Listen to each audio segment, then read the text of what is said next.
நேபாளத்தில் அரசுக்கு எதிரான மக்கள் போராட்டம் வலுத்த நிலையில் பிரதமர் KP சர்மா ஒலி பதவியிலிருந்து ராஜினாமா செய்துள்ளார்.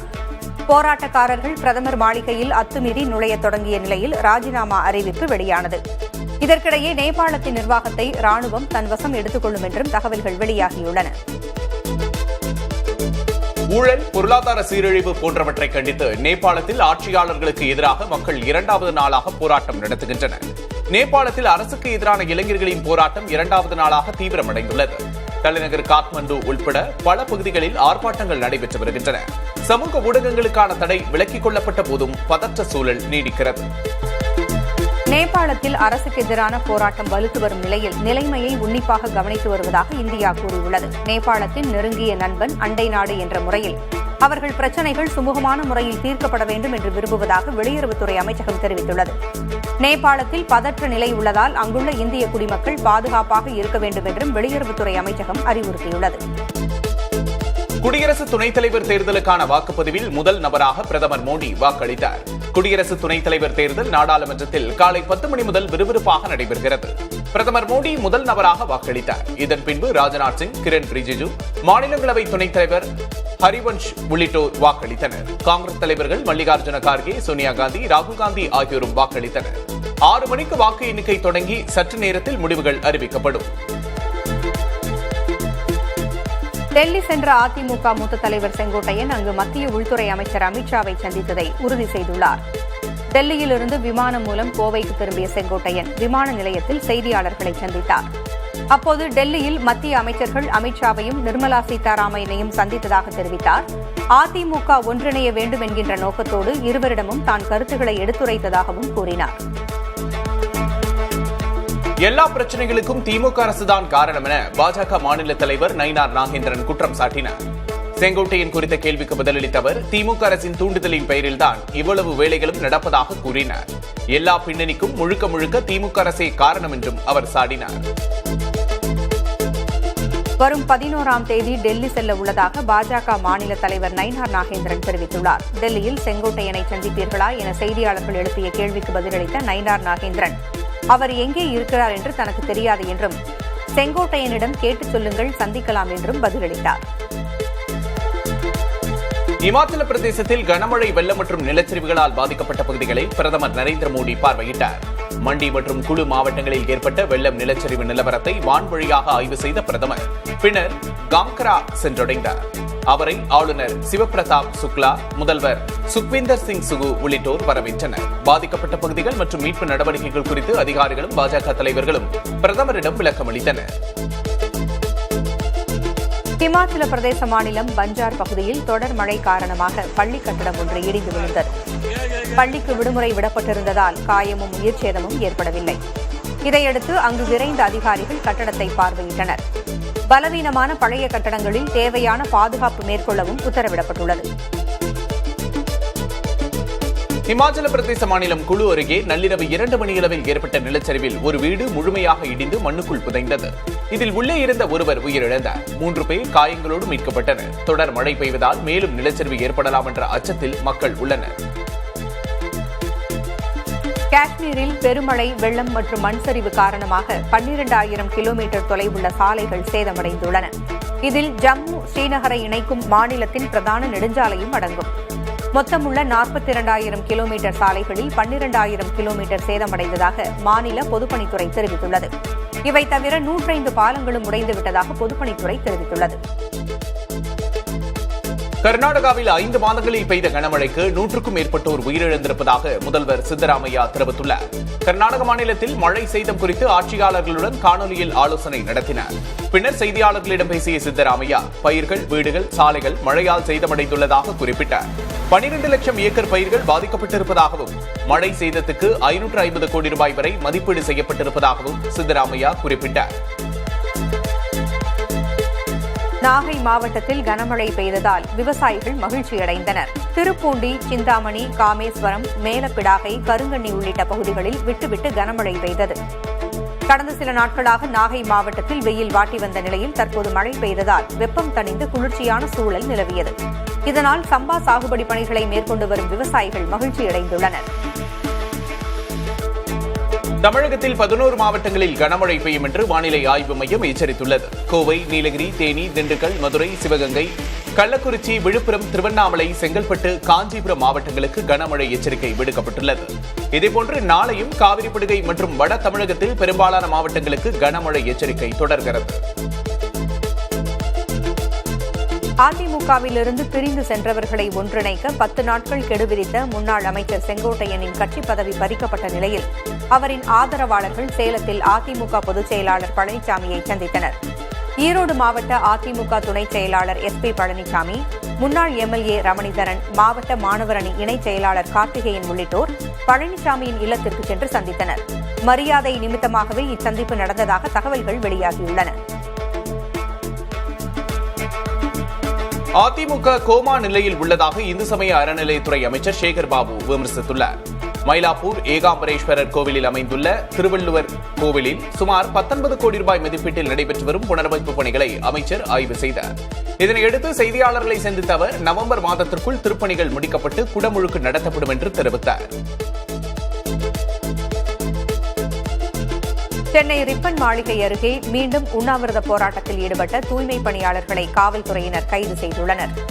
தூய்மை பணியாளர்களுக்கு குறைந்தபட்ச ஊதிய நிர்ணய சட்டத்தின் அடிப்படையில் ஊதியம் வழங்க வேண்டும் என்ற உயர்நீதிமன்ற தீர்ப்பை சென்னை மாநகராட்சி இதுவரை அமல்படுத்தவில்லை என்று குற்றச்சாட்டி 2வது நாளாக தூய்மை பணியாளர்கள் போராட்டம் மேற்கொண்டனர். கடந்த மாதம் 13 நாட்கள் போராட்டம் நடத்தியிருந்த நிலையில் மீண்டும் உண்ணாவிரதத்தில் ஈடுபட்டதால் அவர்களை காவல்துறையினர் கைது செய்தனர்.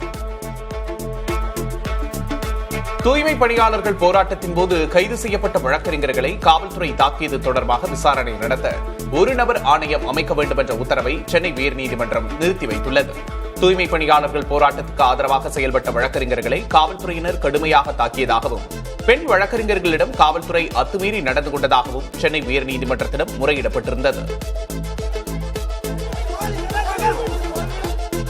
திமுக அரசுக்கு தமிழ்நாட்டு மக்கள்தான் விளம்பர தூதர்கள் என்று துணை முதல்வர் உதயநிதி ஸ்டாலின் தெரிவித்துள்ளார். காஞ்சிபுரத்தில் நடைபெற்ற அரசு நலத்திட்ட உதவிகள் வழங்கும் விழாவில் பங்கேற்ற அவர் 4997 பயனாளிகளுக்கு 254 கோடி ரூபாய் மதிப்பிலான நலத்திட்ட உதவிகளை வழங்கினார். நிகழ்வில் உரையாற்றிய உதயநிதி, மக்கள் நலப்பணிகளை தொடர்ந்து மேற்கொண்டு வரும் திமுக அரசு 2026 தேர்தலில் வென்று மீண்டும் ஆட்சிக்கு வரும் என்று நம்பிக்கை தெரிவித்தார். தமிழக வெற்றிக் கழக தலைவர் விஜய் வரும் 13ஆம் தேதி ஆரம்பித்து டிசம்பர் 20ஆம் தேதி வரை தமிழகம் முழுவதும் மக்கள் சந்திப்பு நிகழ்ச்சிகளை மேற்கொள்ள இருக்கிறார். இதில் வாரந்தோறும் சனிக்கிழமைகளில் மட்டும் அவரது பயணங்கள் அமைந்துள்ளன. அக்டோபர் 5ஆம் தேதியில் ஞாயிற்றுக்கிழமையும் விஜய் சுற்றுப்பயணம் மேற்கொள்கிறார். திருச்சியில் ஆரம்பிக்கும் அவரது பயணம் மதுரையில் நிறைவடைகிறது. விஜயின் சுற்றுப்பயணம் தொடர்பாக உரிய பாதுகாப்பு அளிக்க கோருவது குறித்து தவேக பொதுச் செயலாளர் ஆனந்த் டிஜிபிக்கு கடிதம் எழுதியுள்ளார். தமிழக வெற்றிக் கழக கட்சியின் தலைவர் விஜய் சுற்றுப்பயணத்திற்கு காவல்துறை அனுமதி மறுத்தால் நீதிமன்றத்தில் வழக்கு தொடுக்கப்படும் என தவேக துணை பொதுச் செயலாளர் நிர்மல்குமார் தெரிவித்தார். தவேக பொதுச் செயலாளர் ஆனந்த் மற்றும் துணை பொதுச் செயலாளர் CTR நிர்மல்குமார் ஆகியோர் டிஜிபி அலுவலகத்தில் விஜய் பரப்புரை பயணத்திற்கு அனுமதி கோரியும் பாதுகாப்பு அளிக்கும்படியும் கோரி மனு அளித்தனர். இதன் பின்னர் செய்தியாளர்களிடம் பேசிய நிர்மல்குமார், விஜய் வருகின்ற 13ஆம் தேதி முதல் டிசம்பர் 20ஆம் தேதி வரை மக்களை சந்திக்கும் பயணம் குறித்த முழு விவரங்களை சமர்ப்பித்திருப்பதாக கூறினார். சென்னையில் ஆபரண தங்கம் தினமும் புதிய உச்சத்தில் விற்கப்படுகிறது. அந்த வகையில் 22 கேரட் ஆபரண தங்கம் கிராமுக்கு 90 ரூபாய் விலை உயர்ந்து 10,150 ரூபாய்க்கும், ஒரு சவரன் 720 ரூபாய் விலை அதிகரித்து 81,200 ரூபாய்க்கும் விற்பனையாகிறது. வெள்ளியின் விலையில் மாற்றமில்லாமல் 1 கிராம் 140 ரூபாய்க்கு விற்கப்படுகிறது. திருச்சி மாவட்டம் மண்ணச்சநல்லூரில் சிறுநீரகம் திருட்டு விவகாரத்தில் திமுக MLA மீது உரிய நடவடிக்கை எடுக்க வலியுறுத்தி அதிமுகவினர் ஆர்ப்பாட்டம் நடத்தினர். அதிமுக முன்னாள் அமைச்சர்கள் வளர்மதி, பரஞ்சோதி ஆகியோர் தலைமையில் நடைபெற்ற ஆர்ப்பாட்டத்தில் கட்சி நிர்வாகிகளும் அதிமுக தொண்டர்களும் கலந்து கொண்டனர். மண்ணச்சநல்லூர் சட்டமன்ற உறுப்பினர் கதிரவனுக்கு சொந்தமான மருத்துவக் கல்லூரியில் நடைபெற்ற சிறுநீரக திருட்டு தொடர்பான புகாரில் இதுவரை நடவடிக்கை எடுக்கப்படவில்லை என அவர்கள் குற்றஞ்சாட்டினர். தாவேக பொதுச் செயலாளர் ஆனந்த் மீது வழக்கு பதிவு செய்யப்பட்டது. திமுக அரசின் பழிவாங்கும் நடவடிக்கை இது என்று விஜய் கண்டனம் தெரிவித்துள்ளார். அவர் வெளியிட்டுள்ள எக்ஸ் தள பதிவில், மக்களிடையே செல்வாக்கு இழந்த தற்போதைய ஆளும் கட்சி தமிழக வெற்றிக் கழகத்தை கண்டு பயத்தின் உச்சத்தில் இருக்கிறது என்பது மீண்டும் மீண்டும் நிரூபணம் ஆகி வருவதாக தெரிவித்துள்ளார். தோல்வி பயத்தால் ஆட்சியாளர்கள் காவல்துறைக்கு நெருக்கடி கொடுத்து நம் செயல்பாட்டை முடக்க நினைக்கிறார்கள் என்று குற்றம் சாட்டிய விஜய், திருச்சியில் ஆனந்த் மற்றும் கட்சி தோழர்கள் மீது பதியப்பட்ட வழக்கை திரும்பப் பெற வேண்டும் என்றும் வலியுறுத்தியுள்ளார். தனது பெயரை பயன்படுத்தி செயல்பட்டு வரும் போலி இணையதளத்திற்கு தடை கோரி நடிகை ஐஸ்வர்யா ராய் டெல்லி நீதிமன்றத்தில் வழக்கு தொடுத்துள்ளார். தனது பெயரிலான இணையதளத்தில் ஆயத்த ஆடைகள் விற்பனை செய்யப்படுவதாகவும் ஐஸ்வர்யா ராய் குறிப்பிட்டிருந்தார். இதை விசாரித்த நீதிபதி, இந்த இணையதள முகவரியை நீக்க கூகுள் நிறுவனத்திற்கு உத்தரவிட்டு வழக்கு விசாரணையை வரும் ஆண்டு ஜனவரி மாதத்திற்கு ஒத்திவைத்தார். கர்நாடகாவில் விவசாயி ஒருவரிடம் அகில இந்திய காங்கிரஸ் தலைவர் மல்லிகார்ஜுன் கார்கே கடுமையாக பேசியது ஆணவத்தின் வெளிப்பாடு என்று பாஜக மூத்த தலைவர் ரவிசங்கர் பிரசாத் கூறியுள்ளார். கல்புர்கி மாவட்டத்தைச் சேர்ந்த விவசாயி ஒருவர் தன்னுடைய பயிர்கள் மழை வெள்ளத்தால் நாசமடைந்து விட்டன என்று கூறியதற்கு கார்கே அவரை கடிந்து கொள்வது போன்ற காணொலி வெளியானதால் சர்ச்சை ஏற்பட்டுள்ளது. கார்கேயின் செயல்பாடு மூத்த அரசியல் தலைவருக்கு அழகல்ல என கர்நாடக முன்னாள் முதல்வர் HD குமாரசாமியும் கார்கேவை விமர்சித்துள்ளார்.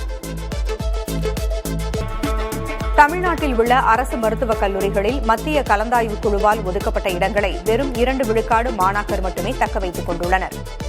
அனைத்திந்திய தொகுப்புக்கான இணையவழி கலந்தாய்வில் தமிழ்நாட்டில் உள்ள 38 அரசு மருத்துவக் கல்லூரிகளில் உள்ள 824 இடங்கள் மாணவர்களுக்கு ஒதுக்கீடு செய்யப்பட்டன. இதில் 707 மாணாக்கர் தங்களுக்கு ஒதுக்கப்பட்ட அரசு கல்லூரிகளில் சேரவில்லை. கல்லூரிகளில் சேர்ந்த 114 பேரில் 95 பேர் வெளியேறிவிட்டனர். அமெரிக்காவுடனான இந்தியா, சீனா, ரஷ்யாவின் மோசமான வர்த்தக நடவடிக்கைகள் ரத்தம் குடிக்கும் காட்டேரிகள் போல உள்ளதாக அமெரிக்க அதிபரின் ஆலோசகர் நவாரோ கடுமையாக சாடியுள்ளார். பிரிக்ஸ் அமைப்பில் உள்ள சீனா, ரஷ்யா, இந்தியா போன்ற நாடுகள் பல ஆண்டுகளாக தங்களுக்குள் ஒருவரை ஒருவர் வீழ்த்தும் வகையில் செயல்படுபவர்கள் என்றும் அமெரிக்க எதிர்ப்பு விஷயத்தில் அவர்கள் நீண்ட நாள் ஒற்றுமையாக இருப்பார்கள் என தோன்றவில்லை என்றும் நவாரோ தெரிவித்துள்ளார். காஷ்மீர் மாநிலம் குல்காமில் பாதுகாப்பு படையினருக்கும் பயங்கரவாதிகளுக்கும் இடையே துப்பாக்கிச் சண்டை நடந்தது. இதுவரை 2 பயங்கரவாதிகள் கொல்லப்பட்டனர். இவர்களில் ஒருவர் பாகிஸ்தானியராக இருக்கக்கூடும் என்று சந்தேகிக்கப்படுகிறது. பாதுகாப்பு படையினர் 2 வீரமரணமடைந்தனர். 2 காயங்களோடு சிகிச்சை பெற்று வருகின்றனர். பஹல்கம் தாக்குதலுக்கு பின் காஷ்மீரில் பயங்கரவாத வேட்டையை பாதுகாப்பு படைகள் தீவிரப்படுத்தியுள்ளன. தீபாவளிக்கு குறைவான எண்ணிக்கையில் சிறப்பு ரயில்களை இயக்க தெற்கு ரயில்வே திட்டமிட்டிருக்கிறது. பயணிகளை அதிருப்தியடைய வைத்துள்ளது. தீபாவளி பண்டிகையை ஒட்டி நாடு முழுவதும் 12,000க்கும் அதிகமான சிறப்பு ரயில்களை இயக்க ரயில்வே நிர்வாகம் திட்டமிட்டுள்ளது. எனினும் தெற்கு ரயில்வேயின் சார்பில் 11 சிறப்பு ரயில்கள் மட்டுமே இயக்கப்பட இருப்பதாக கூறப்படுகிறது. கடந்த ஆண்டை விட நடப்பாண்டு குறைவான சிறப்பு ரயில்களை தெற்கு ரயில்வே இயக்க உள்ளது பயணிகளை அதிருப்தியடைய செய்துள்ளது. ஹரியானாவில் ஏசி வெடித்து சிதறிய விபத்தில் ஒரே குடும்பத்தைச் சேர்ந்த 3 பேர் உயிரிழந்தனர். ஃபரிதாபாத்தின் கிரீன்ஃபீல்ட் காலனியில் உள்ள 4 மாடி குடியிருப்பின் 2ஆம் தளத்தில் சச்சின் கபூர் என்பவர் குடும்பத்துடன் வசித்து வந்தார். முதல் தளத்தில் இருந்த ஏசியின் கம்ப்ரஷர் நள்ளிரவு 1:30 மணிக்கு வெடித்து சிதறியுள்ளது. இதனால் சச்சினின் வீட்டில் புகை மண்டலம் சூழ்ந்து சச்சின், அவரது மனைவி, 13 வயது மகள் ஆகியோர் உயிரிழந்தனர். சச்சினின் மகன் ஆரியன் உயிர் தப்புவதற்காக ஜன்னல் வழியே குதித்ததில் கால் முறிவு ஏற்பட்டது. 13 ஆண்டுகளில் இந்தியாவில் கல்வியறிவு விகிதம் 74%லிருந்து 80.9% அதிகரித்திருப்பதாக மத்திய அமைச்சர் தர்மேந்திர பிரதான் தெரிவித்துள்ளார். ஒவ்வொருவருக்கும் கல்வியறிவு என்பது இன்றியமையாதது என்றும் உண்மையான முன்னேற்றம் இதனால் தான் ஏற்படும் என தெரிவித்த மத்திய அமைச்சர், எழுத்தறிவு என்பது வாசிப்பு மற்றும் எழுதுவதை தாண்டியது என கூறினார். அமெரிக்க அதிபர் டிரம்பை இந்திய தொழிலதிபர் முகேஷ் அம்பானி வரும் 12ஆம் தேதி சந்திக்க உள்ளதாக தகவல் வெளியாகியுள்ளது. இந்தியா, அமெரிக்கா இடையிலான வர்த்தக ஒப்பந்தம் இழுபறியில் உள்ள நிலையில் நடைபெறவுள்ள இச்சந்திப்பு கவனம் பெறுகிறது. இச்சந்திப்புக்கு அதிபர் டிரம்பின் மகளான இவான்கா ஏற்பாடு செய்ததாகவும் செய்திகள் உள்ளன. டிரம்ப் 2வது முறை அதிபரான பிறகு சந்தித்த முகேஷ் அம்பானி பின்னர் கத்தாரிலும் அவரை சந்தித்தார். சென்னை கலைவாணர் அரங்கத்தில் தமிழ்நாடு வனத்துறையில் புதிதாக பணியமர்த்தப்பட்டவர்களுக்கு பணி நியமன ஆணைகளை அமைச்சர்கள் தங்கம் தென்னரசு மற்றும் ராஜகண்ணப்பன் ஆகியோர் வழங்கினர். தொடர்ந்து கடல்சார் வள அறக்கட்டளை மற்றும் மணலி எண்ணூர் மறுசீரமைப்பு மற்றும் புத்துயிர் அமைப்பு ஆகியவற்றை தொடங்கி வைத்து அதன் இலச்சினையை வெளியிட்டனர். நிகழ்வில் பேசிய அமைச்சர் ராஜகண்ணப்பன், மத்திய அரசோடு இணக்கமாக செல்ல வேண்டும் என்ற மனப்பான்மையே தங்களுக்கும் உள்ளதாக தெரிவித்தார். அண்ணா பல்கலைக்கழக முன்னாள் துணைவேந்தர் வேல்ராஜ் பணியிடை நீக்கம் செய்யப்பட்ட உத்தரவை பல்கலைக்கழக வேந்தரான தமிழக ஆளுநர் ஆர் என் ரவி ரத்து செய்துள்ளார். ஒரே பேராசிரியர் பல்வேறு பொறியியல் கல்லூரிகளில் பணிபுரிந்ததாக எழுந்த புகாரில் சிண்டிகேட் குழுவின் பரிந்துரையின் பேரில் வேல்ராஜ் ஓய்வு பெறும் நாளில் பணியிடை நீக்கம் செய்யப்பட்டார். இதை எதிர்த்து வேல்ராஜ் ஆளுநரிடம் மேல்முறையீடு செய்தார். அவர் சமர்ப்பித்த ஆவணங்களை பரிசீலனை செய்த ஆளுநர் ரவி பணியிடை நீக்க உத்தரவை ரத்து செய்து உத்தரவிட்டுள்ளார். மாநகராட்சி பள்ளிகளில் 4 மற்றும் 5ஆம் வகுப்பு பயிலும் மாணவர்களுக்கான ஒரு நாள் சுற்றுலா திட்டத்தை சென்னை மேயர் பிரியா தொடங்கி வைத்தார். 18 நாட்களில் சென்னை மாநகராட்சியின் 130 பள்ளிகளில் 4 மற்றும் 5ஆம் வகுப்புகளில் பயிலும் 5335 மாணாக்கர் சென்னையை சுற்றி ஒரு நாள் சுற்றுலா அழைத்துச் செல்லப்பட உள்ளனர். பெரியார் தொழில்நுட்ப மையம், காவலர் அருங்காட்சியகம், வண்டலூர் உயிரியல் பூங்கா போன்ற இடங்களுக்கு மாணாக்கர் அழைத்துச் செல்லப்பட உள்ளனர். தமிழ்நாட்டில் வடகிழக்கு பருவமழை இன்னும் தொடங்காத நிலையில் மாநிலத்தில் உள்ள அணைகள் 85.55 விழுக்காடு அளவிற்கு நிரம்பியுள்ளன. வட்டார நீர்வளத்துறை அளித்த தகவலின்படி தமிழ்நாட்டில் உள்ள அனைத்து அணைகளின் ஒருங்கிணைந்த கொள்ளளவு 224.297 டிஎம்சி ஆகும். இதில் தற்போது 191.897 டிஎம்சி தண்ணீர் உள்ளது. இது கடந்த ஆண்டு இருந்த கொள்ளளவை விட 77.56 விழுக்காடு அதிகம். கடந்த ஆண்டு இந்த அளவு 173.96 டிஎம்சியாக இருந்தது. மேட்டூர் அணை மற்றும் சுரங்க மின் நிலையங்களில் ஏற்பட்டுள்ள இயந்திர கோளாறு காரணமாக 16 கண் மதகுகள் வழியாக பாசனத்திற்கு தண்ணீர் திறக்கப்படுகிறது. வினாடிக்கு 18,000 கனஅடி தண்ணீர் திறக்கப்பட்டு வந்த நிலையில் இயந்திர கோளாறு காரணமாக அணை மின் நிலையம் வழியாக வினாடிக்கு 3,000 கனஅடியும், சுரங்க மின் நிலையம் வழியாக 9,000 கனஅடியும் என மொத்தமாக வினாடிக்கு 12,000 கனஅடி நீர் வெளியேற்றப்பட்டு வருகிறது. கன்னியாகுமரி கண்ணாடி பாலம் சேதமடைந்திருந்த நிலையில் புதிய தலைமுறை செய்தி எதிரொலியாக சரி செய்யப்பட்டுள்ளது. கடலில் அமைந்துள்ள விவேகானந்தர் நினைவு மண்டபம் மற்றும் திருவள்ளுவர் சிலையை இணைக்கும் விதமாக அமைக்கப்பட்டுள்ள கண்ணாடி பாலத்தில் விரிசல் ஏற்பட்டது அதிர்ச்சியை ஏற்படுத்தியது. இதுகுறித்து புதிய தலைமுறையில் செய்தி வெளியிடப்பட்ட நிலையில் அதன் தொடர்ச்சியாக தற்போது அந்த கண்ணாடி பாலம் சரி செய்யப்பட்டுள்ளது. காசா பகுதியில் உள்ளவர்கள் வெளியேற வேண்டுமென இஸ்ரேல் ராணுவம் அறிவுறுத்தியுள்ளது. காசாவை இஸ்ரேல் தங்கள் முழு கட்டுப்பாட்டில் கொண்டுவர திட்டமிட்டுள்ள நிலையில் இந்த அறிவுறுத்தல்கள் கொண்ட நோட்டீஸ் குடியிருப்பு பகுதிகளில் வான்வழியாக வீசப்பட்டு வருகிறது. மறுபுறம் காசா மீதான தாக்குதலை இஸ்ரேல் மேலும் முடுக்கிவிட்டுள்ளது. ஹமாஸ் குழுவினர் பயன்படுத்துவதாக சந்தேகிக்கப்பட்ட 30 கட்டிடங்களை இஸ்ரேல் குண்டு வீசி தரைமட்டமாக்கியிருக்கிறது. தாக்குதலால் இடம்பெயர்ந்த காசா மக்கள் தங்கியிருந்த இடத்தில் இஸ்ரேல் குண்டு வீசியதால் இடிந்து விழும் கட்டடத்தின் அதிர்ச்சி காட்சிகள் வெளியாகியுள்ளன. காசாவில் அல்ரோயோ என்ற கட்டடத்தில் தாக்குதல் காரணமாக வீடுகளை இழந்த மக்கள் தங்கியிருந்தனர். இந்நிலையில் அந்த கட்டடத்தின் மீது குறிவைத்து இஸ்ரேல் தாக்குதல் நடத்தியுள்ளது. இந்த தாக்குதலில் கட்டடம் இடிந்து விழும் காட்சிகள் அதிர்ச்சியூட்டுபவையாக உள்ளன.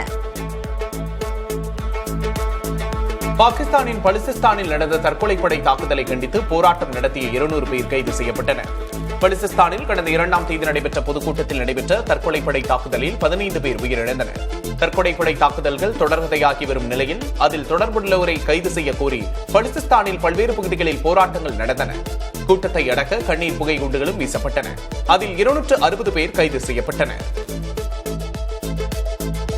நார்வே நாட்டில் நடைபெற்ற பொதுத் தேர்தலில் ஜோனாஸ் கார் ஸ்டேரை மீண்டும் பிரதமராக தேர்வு செய்யப்பட்டுள்ளார். 99% வாக்குகள் எண்ணப்பட்டுவிட்ட நிலையில் ஸ்டோரேவின் தொழிலாளர் கட்சி 87 இடங்களை பெற்றுள்ளது. பெரும்பான்மைக்கு 85 இடங்கள் தேவைப்படும் நிலையில் ஸ்டோரேவின் தொழிலாளர் கட்சி 87 இடங்களை பிடித்துள்ளது. சீனாவின் எரிசக்தி துறையில் செயற்கை நுண்ணறிவு தொழில்நுட்பத்தை ஒருங்கிணைக்க புதிய திட்டம் ஒன்றை சீன அரசு வெளியிட்டுள்ளது.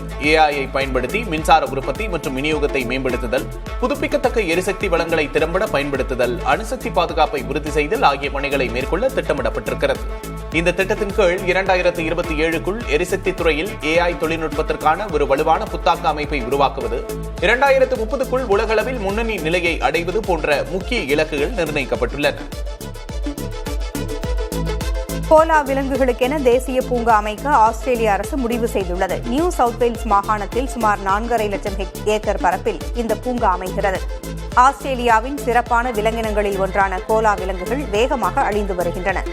இந்நிலையில்தான் அவற்றின் அழிவை தடுத்து எண்ணிக்கையை அதிகரிக்கும் வகையில் பிரம்மாண்ட பூங்கா அமைக்கப்பட உள்ளது. தங்கள் நாட்டவர்களுக்கு எதிராக அமெரிக்காவில் எடுக்கப்பட்ட நடவடிக்கையை கண்டித்து தென்கொரிய மக்கள் போராட்டம் நடத்தினர். தலைநகர் சியோலில் உள்ள அமெரிக்க தூதரகம் முன்பாக இப்போராட்டம் நடைபெற்றது. அமெரிக்காவின் ஜார்ஜியாவில் உள்ள ஹுண்டாய் ஆலையில் இருந்து 300 தென்கொரியர்கள் கை கால்களில் விலங்கிடப்பட்டு தடுப்பு முகாம்களில் அடைக்கப்பட்டனர்.